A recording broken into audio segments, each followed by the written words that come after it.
por óbvio, vou votar favorável, né? Mas eu acho que aqui se falou muitas coisas. Na verdade, a gente já está fazendo debate preliminar desta frente, né?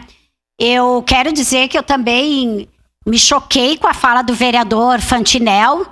Eu até me assustei. Primeiro, eu achei que ele ia falar desse projeto das estradas do interior, que ele ia pedir para tirar todo o asfalto.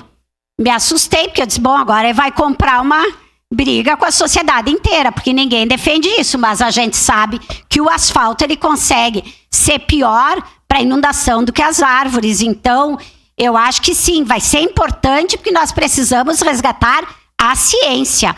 E eu também pesquisei, vereador Rafael, várias notícias, não tem uma que fala que as árvores não são importantes para conter o desmoronamento. Com certeza, vereador, se não tivesse árvore, seria muito pior, desceria muito mais terra. Mas eu não vou perder tempo muito nisso, porque me parece muito óbvio. Eu queria dizer que eu fiz aqui 3 projetos que falam sobre isso, que ainda não andaram. Um da questão das abelhas, outro da questão de plantação de árvores para combate à dengue, e um da economia solidária, que quando eu falo várias vezes da economia solidária, inclusive vai ter uma reunião do fórum agora, quinta-feira, aqui nessa casa, a economia solidária, um dos pilares dela é o cuidado com a questão ambiental.